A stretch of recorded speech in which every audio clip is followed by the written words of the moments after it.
అందరికీ వందనాలు. Praise the Lord. రండి, పరిశుద్ధ గ్రంథమైన బైబిల్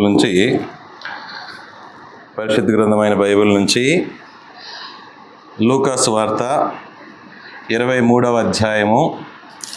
లూకా సువార్త 23వ అధ్యాయము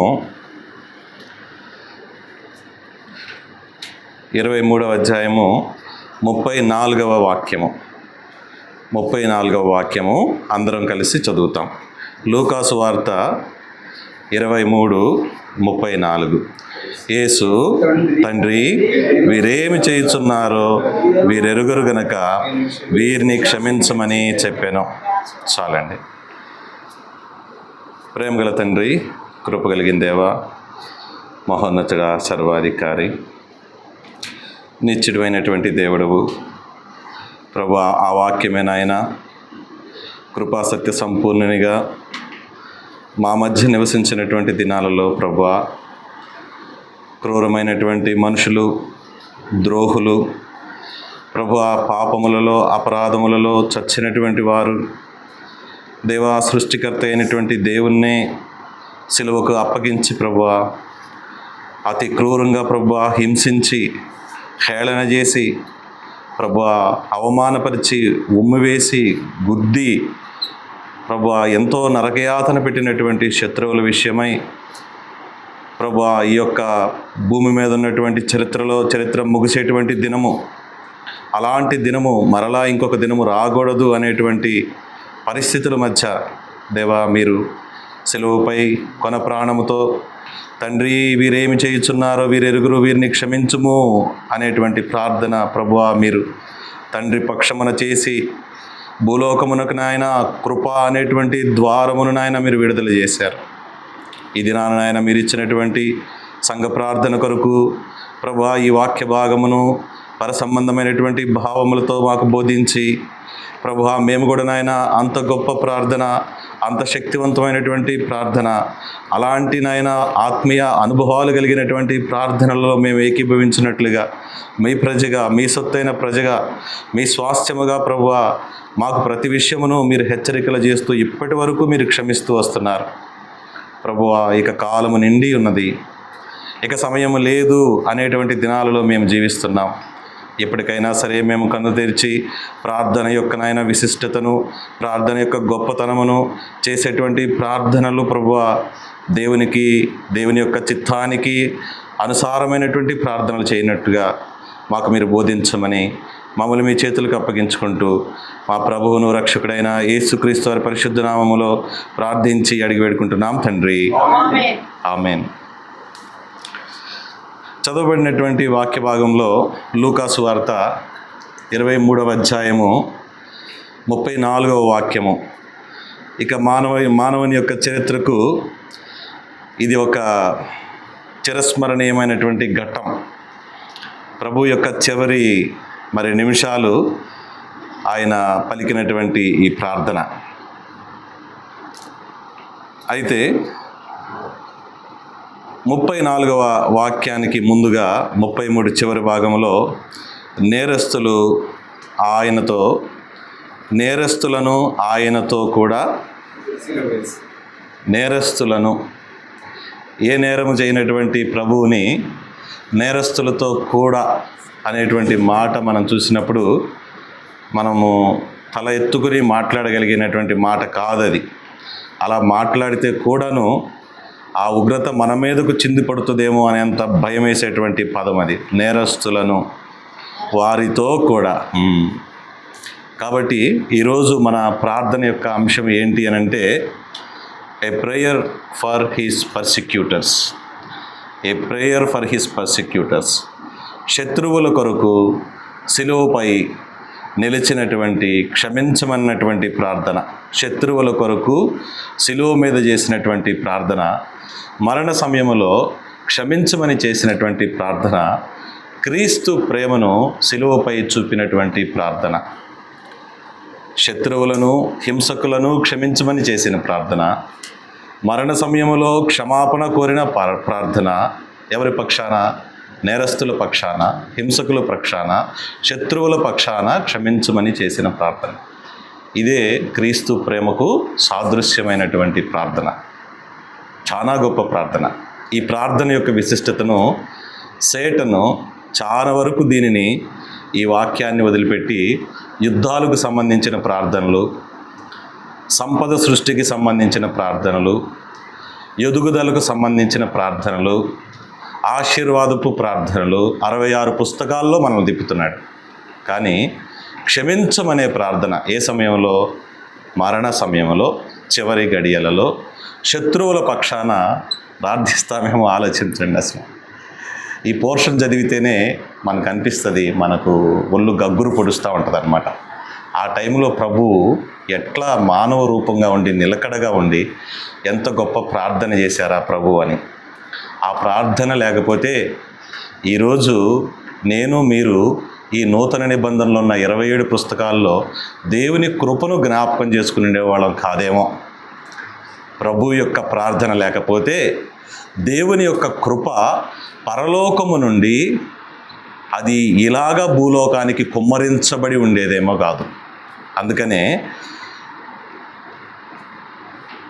క్షమించమనేటువంటి ప్రార్థనలంట పరలోకము నుండి కృపను కుమ్మరించటానికి వీలుగా ఉండేటువంటి ప్రార్థన. క్షమించమని చేసే ఏ ప్రార్థన అయినా it is a door that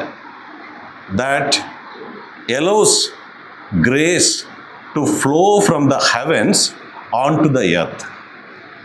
So the grace will flow abundantly from heavens to the earth. అంత పవర్ఫుల్ ప్రార్థన క్షమించమని చేసే ప్రార్థన. It is a doorway to the grace అని చెప్పని స్కాలర్స్ అంటారు. క్షమించమనే ప్రార్థనలంట డోర్వే టు ద గ్రేస్, లేకపోతే కృప విడుదల అయ్యేటువంటిది కాదేమో అని చెప్పని అంటారు. అయితే ఈ కృపకు ద్వారం తెరిచినటువంటి ఈ ప్రార్థనని మనము కూడా మన అనుదిన జీవితాల్లో అలవర్చుకోవాలి. కృపకు ద్వారం తెరిచిన ఈ ప్రార్థన, ప్రభు చేసిన ప్రార్థన మనము కూడా మన జీవితాల్లో అలవర్చుకోవాలి అని అంటే దేవుడు మనకు ఆల్రెడీ తాళపు చెవి ఇచ్చాడు. ఎక్కడ? హెబ్రీలకు రాసిన పత్రిక 4వ అధ్యాయం 16వ వాక్యములో ఆయన అంటాడు, సమయోచితమైనటువంటి సహాయము పొందినట్లు ఎట్లాగా? కృపాసనమునద్దుకు ధైర్యముతో మనం వెళ్ళేటట్లుగా దేవుడు తాళపు చెవి ఇచ్చాడు. అయితే ఈ తాళపు చెవికి అర్థం ఏంటి అని అంటే, ఆయన కృపను మన జీవితాలలో నింపాలి అనంటే, అలాగే మన జీవితాల్లో ఆయన కృప నింపబడటం కన్నా ఈ క్షమించమని చేసేటువంటి ప్రార్థన ఇతరుల జీవితాల్లో కృప నింపమని ప్రార్థిస్తామంట. ఇప్పటి వరకు మనం ఏం ప్రార్థన చేస్తామంటే, ప్రభువా నీ కృపలో జ్ఞాపకం చేసుకో. ఎవరిని జ్ఞాపకం చేసుకోవాలి? ఉన్న నిన్ను, నన్ను.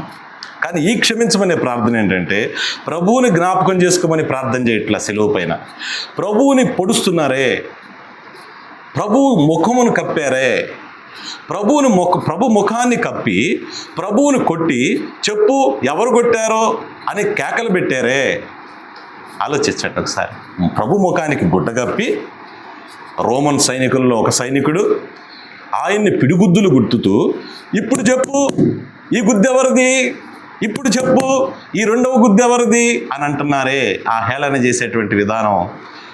మరి ఆయన సర్వజ్ఞాని అయినటువంటి దేవుణ్ణి, ఆయన హృదయాంతరంగములను పరిశోధించి సమస్తాన్ని ఎరిగినటువంటి దేవుడు మన భక్తి యొక్క సువాసన ఎంత అనేది కొలవటానికి ఆయన మహిమలో మనమెంత, మన భక్తి సువాసన ఆయన మహిమ ఎదుట మనమెంత. అలాంటి దేవుణ్ణి వాళ్ళు గుడ్డగప్పి గుద్దులు గుద్దుతూ ఇప్పుడు చెప్పు అని హేళన చేశారంటే మీకు ఇప్పుడు ఏం జ్ఞాపకం వస్తుంది? చిన్నప్పుడు రే ఎవడికి ఇచ్చాడురా అనేటువంటి మాట గుర్తొస్తుందా? అరే వాడురా, అరే వీడురా అని సేమ్ అట్లాగే ఎగతాళి చేశారు దేవుణ్ణి. అలాంటి ఎగతాళి చేసినటువంటి వారికి, ఈడ్చుకుని కోర్టు ట్రయల్ రూమ్స్లోకి తీసుకొచ్చినటువంటి వారికి, మేము కోర్టు రూమ్లోకి రాము, మీరే లోపలికి తీసుకెళ్ళండి గవర్నర్ పిలాతు దగ్గరికి, మేము నిష్ఠ కలిగినటువంటి పరిశీలము, భక్తిపరులము మేము రాము ఈ దినం. This is not the day where Pharisees enter in to the courts అని చెప్పని ప్రభువుని 6 మార్లు లోపలికి బయటికి తిప్పినటువంటి వారి కొరకు, అలాంటి హింసకుల కొరకు దేవుడు ఏమంటున్నాడంటే, క్షమించు తండ్రి, వీరేమి చేస్తున్నారో వీరు ఎరుగరు అని దేవుడు అంటున్నాడు.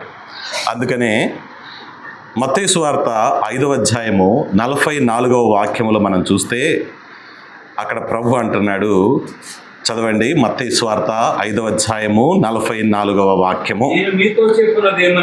నేను మీతో చెప్పినదేమనగా మీరు మీ పరలోకమందున్న మీ తండ్రికి కుమారులయుండునట్లు ఏమన్నారమ్మా? ద్వేషించమన్నాడా ప్రభు? మీ శత్రువునే ప్రేమించమన్నాడంటే మనం ఒకరిని ఒకరు క్షమించుకోవటంలో ఏమన్నా అసలు అర్థం ఉందా? మన ఇంట్లో వాళ్ళవే మనం, మన సంఘంలో వాళ్ళవే మనం. అరే, మనం సంఘంలో దేవుని యొక్క శరీరానికి అంగాలమైన మనమే వ్యక్తిగతమైనటువంటి లీగల్ ఇష్యూస్లో డిస్ప్యూట్స్ వచ్చి మనము అనైక్యముగా ఒకరిని ఒకరు కరుచుకుని భక్షించుకుంటా మేము న్యాయ పోరాటం చేస్తున్నామని ఒక బోర్డు పెట్టుకున్నామే. రేపు ఆయన నీతి ముందు మీ బోర్డులన్నీ ఏమవుతాయి? మీరు రాసుకున్నటువంటి మీ న్యాయపత్రాలన్నీ ఏమవుతాయి? మీ సమన్స్ అన్నీ ఏమవుతాయి? మీరు ఎన్నో సంవత్సరాల నుంచి ఒకరిని ఒకరు ఎరిగి కలిసి మోకరించి ప్రార్థించి ఒకే వాక్యము, ఒకే పానీయము, ఒకే ఆహారం తిని ఒకే ఆత్మలో ఉండి ఏకభావం కలిగిన మీరే ఇన్ని రకాలుగా ఒక సంఘంలో ఉన్నవారు విడిపోయి ఈ రోజున క్షమించు ప్రభు అని ప్రార్థన చేస్తున్నారంటే ఇది ఎంతవరకు న్యాయము అనే ప్రశ్న వస్తుంది. శత్రువునే క్షమించగలిగినటువంటి ప్రార్థన, ఈ గొప్ప ప్రార్థన, మనం ఒకరినొకరు క్షమించుకోలేమా? క్షమించడానికి మరి ఈ క్షమ అనేటువంటి మాటను కనుక మీరు కొంచెం దీని గురించి మీరు స్టడీ చేయండి. అసలు క్షమించడం అంటే ఏంటి? క్షమించడం అంటే ఏంటో తెలుసా? ఎంత పవర్ఫుల్లో తెలుసా? క్షమించటము అనంటే ప్రపంచంలో నయంగా అనేటువంటి జబ్బుని, ఒక ఖరీదైనటువంటి జబ్బుని తగ్గించడానికి తనకున్నది అంత అమ్మి తెచ్చి వైద్యుడికి అప్పగిస్తే ఆ వైద్యుడు వైద్యం చేసి దానిని నయం చేసినటువంటి సందర్భానికి ఎంతైతే ఖర్చు అవుతుందో ఆ ఖర్చు మొత్తాన్ని మిగల్చగలిగినంత శక్తి కలిగినది క్షమాపణ అనేది. తన జీవితాంతము కష్టపడి సంపాదించిన దాన్ని వైద్యం కోసం ఖర్చు పెట్టేటువంటి పరిస్థితికి వచ్చే పరిస్థితి ఉంటుంది చూసారా? అంతటి ఖర్చును తగ్గించగలిగిన శక్తి క్షమాపణకు ఉంది. ఎలాగా అని అంటారో మీరు. క్షమాపణ మనిషిని కాదు క్షమించేది, ముందు క్షమించే మనిషి యొక్క ఆత్మను స్వస్థపరిచింది. ఆత్మకు ఖరీదెంత చెప్పండి? ఈ భూమి మొత్తాన్ని నమ్మిన ఒక ఆత్మను కొనగలుగుతారా? ఒక ఆత్మను సంపాదించడానికి ఖరీదెంత అనంటే సిలువుపై వేలాడుతున్న క్రీస్తంతా. ఒక్క ఆత్మని సంపాదించడానికి సృష్టికర్త అయిన దేవుడు చనిపోవాల్సినంత, ఈ అంత అనేటువంటి స్వస్థత దేనివల్ల వచ్చింది? క్షమాపణ. క్షమాపణ దిస్ దట్ పవర్ఫుల్ అనమాట. మీరు చూడండి అసలు క్షమాపణ గురించి, ఫర్గివ్నెస్ గురించి మీరు స్టడీ చేయండి. మూల భాషలో క్షమాపణ అనేటువంటి మాటను కనుక హీబ్రూలో కనుక చూస్తే, ఈరోజు పీటర్ ఏం రాయట్లా, ఏదో జరిగిందేమో ఆఫీస్లో, వాడి వల్ల ఎవడు మా మేనేజర్, ఆ మేనేజర్ గాడి మేనేజరు రీజనల్ మేనేజర్, వాళ్ళిద్దరు కలిసి నాలాంటి ఒక సూపరింటెండెంట్ మీదకి వచ్చారు, నేనెంత, నా ఉద్యోగం ఎంత, వాళ్ళు నా మీదకి వచ్చారు ఈరోజు అనేటువంటి దాన్ని కూడా దేవుడు ఏం చేయమంటున్నాడు? శత్రువునే క్షమించాను బాబు పీటరు, వాళ్ళెంత. కాబట్టి డోంట్ వరీ. ఈరోజు బాధ రేపు ఉండదు, ఈరోజు వేదన ఎల్లుండి ఉండదు. రాబోయేటువంటి సంఘ ప్రార్థనకి నవ్వుకుంటా హృదయం నిండా ఆనందంతో వస్తాం మనం. అదే విశ్వాసం, నిరీక్షణ అనేది. కాబట్టి ఈ క్షమించమనేటువంటి ప్రార్థన గురించి అక్కడ మత్తయి సువార్త 5వ అధ్యాయం 44వ వాక్యంలో శత్రువులను ప్రేమించి ఆ హింసకులందరినీ కూడా క్షమించమని ఆయన వేడుకుంటున్నాడు. అలాగే మార్కు సువార్తలో కూడా 11వ అధ్యాయము 25వ వాక్యంలో కనుక మీరు చూస్తే, ఏదైనా సరే ఒక సహోదరుని దగ్గర మనకు అపరాధం కనిపించినప్పుడు మార్కు సువార్త 11వ అధ్యాయము 25వ వాక్యములో చదవండి. మార్కు ఒకని మీద విరోధమేమైనను కలిగిన ఎడల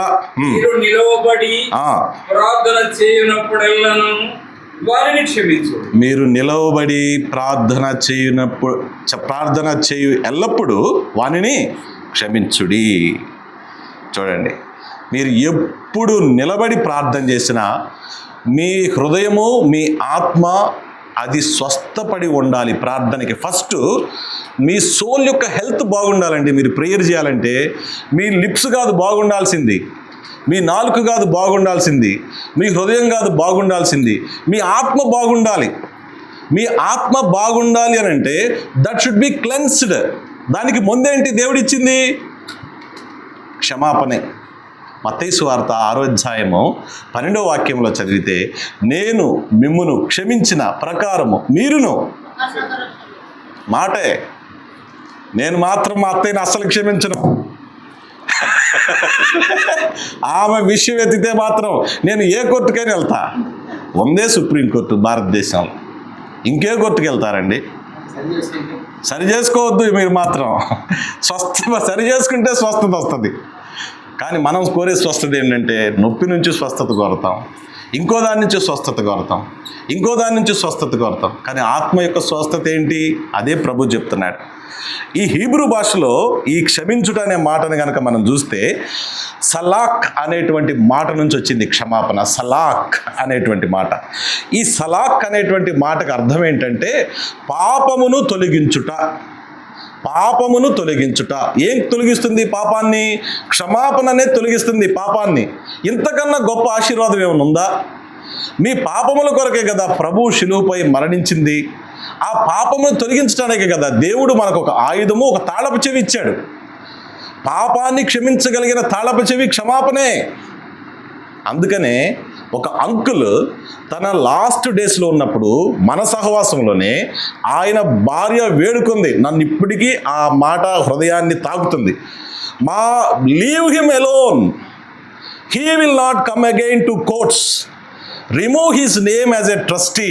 he told me on his death bed, please dear brothers and sisters, don't come for my husband, let him stay alone with God at least this time.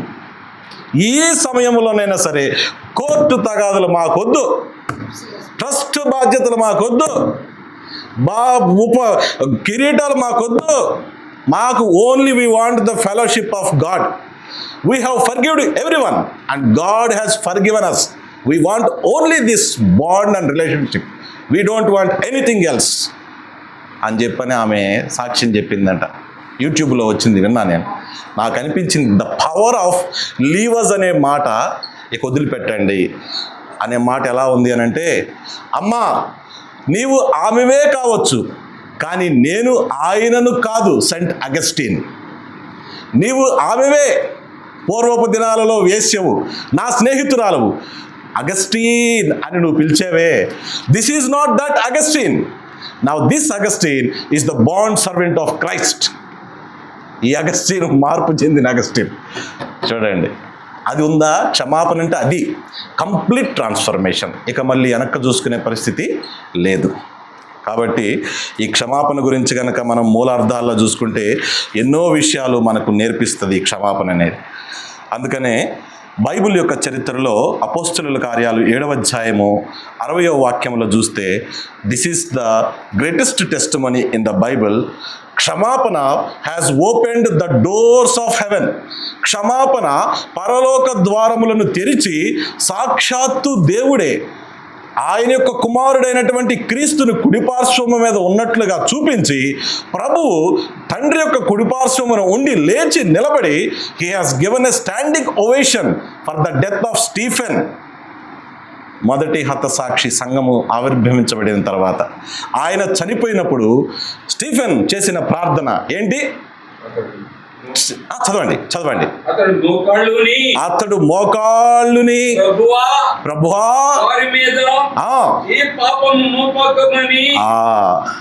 వారి మీద ఈ పాపము మోపకమని గొప్ప శబ్దంతో పలికెను. అది పాపము మోపకమని అనే మాట ఇందాక అన్నాం.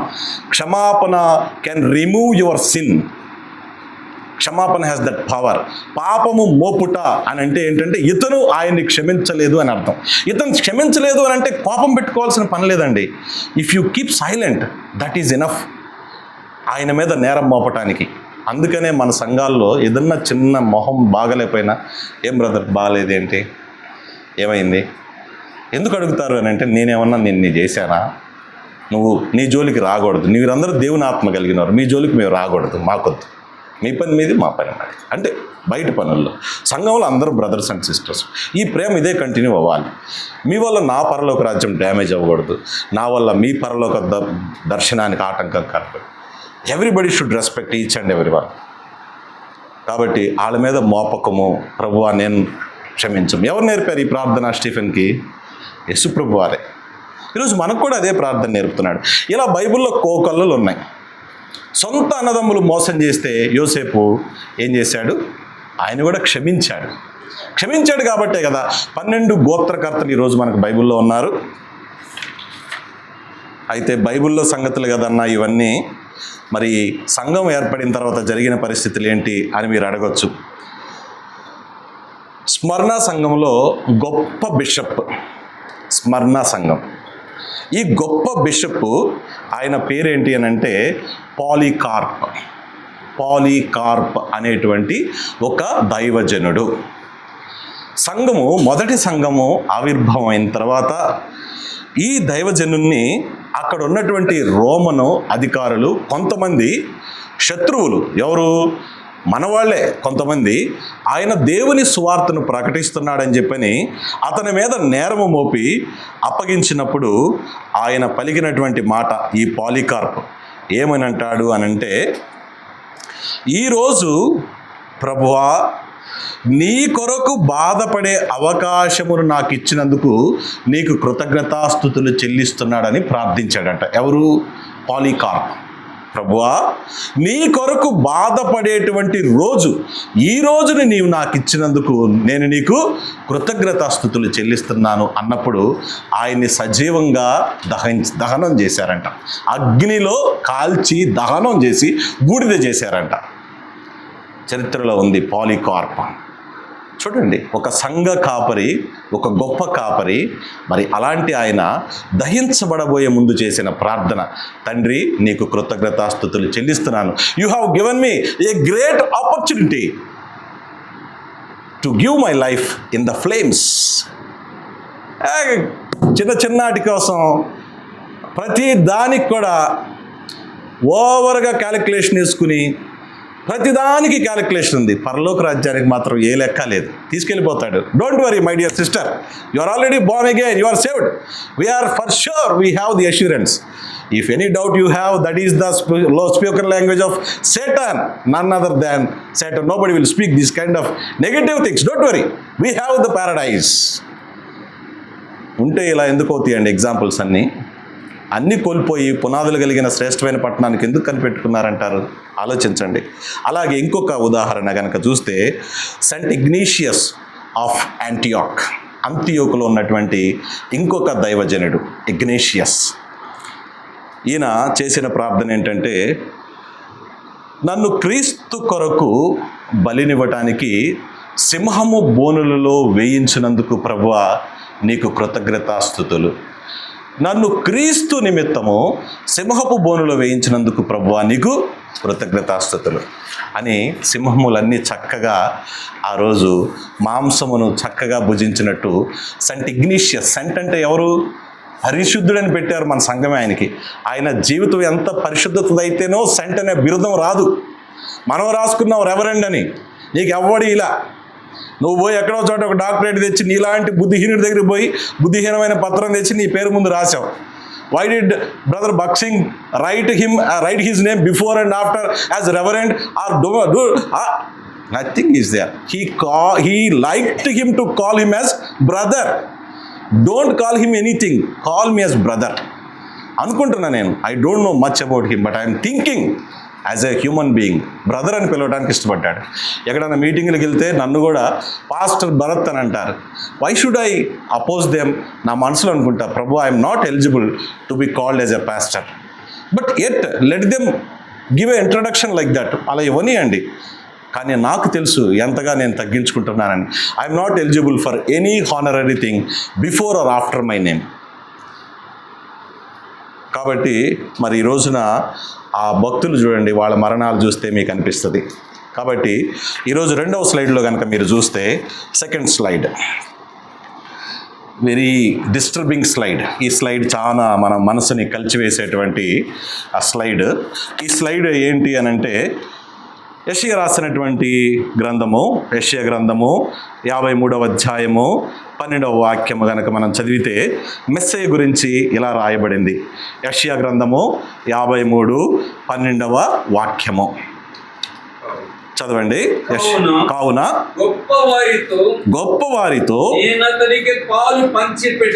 నేనతనికి పాలు పంచి పెట్టెదను, గనులతో కలిసి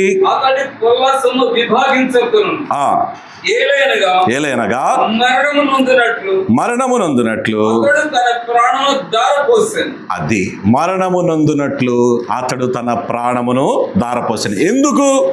అనేకుల పాపములను భరించుటకు, అపరాధుల విషయము ఆయన విజ్ఞాపనకర్తగా ఉండుటకు ఆయన ప్రాణాన్ని దారపోసాడు. ఈ రోజున రక్షణ నీకు ఆపాదించుకుంటున్నావంటే your hands and your body is మన చేతులకి, మన శరీరానికి the blood stains of Christ ఆపాదించబడినాయి.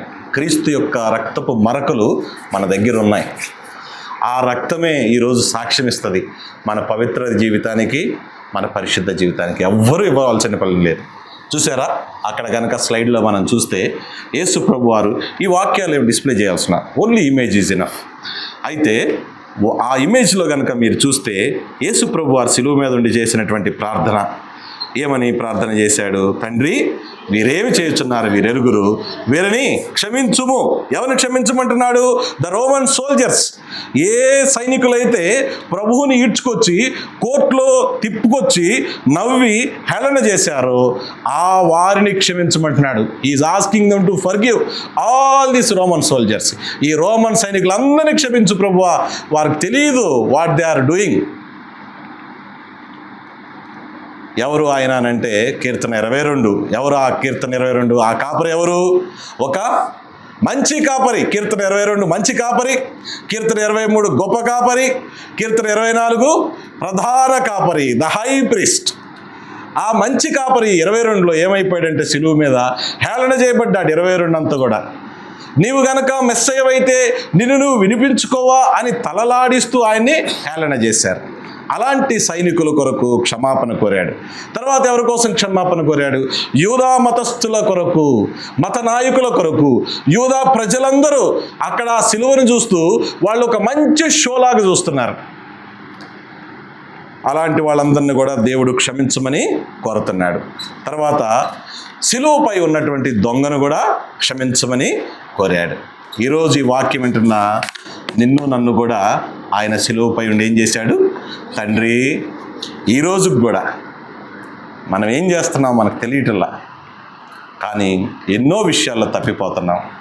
అయినా ఆయన నిత్య విజ్ఞాపనకర్తగా ఉండి క్షమించు అని చెప్పని అంటున్నాడు.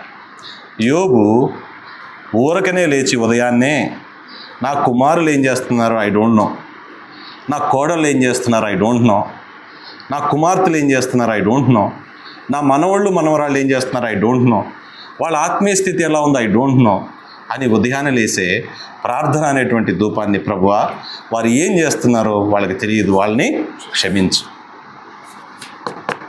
మనం ఈ రోజున చూసేది ఏంటి? పిల్లోడు మంచి కాలేజీలో ఉన్నాడు, వాడికేమి నేను నెల పంపిస్తాను కండి, అడిగి ఇబ్బంది లేదు. అమెరికాలో ఉంటే నెలకు 2 లక్షలు పంపిస్తా.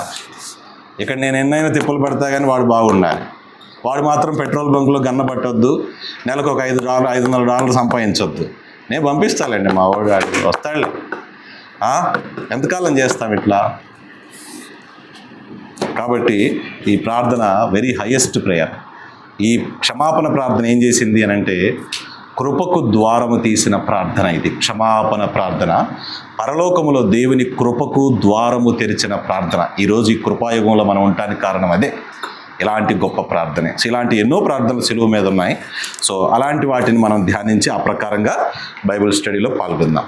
8:30 అన్నారు, 8:30. ఇంకా మన దగ్గర చాలా వాక్యం ఉంది, but there is a limitation.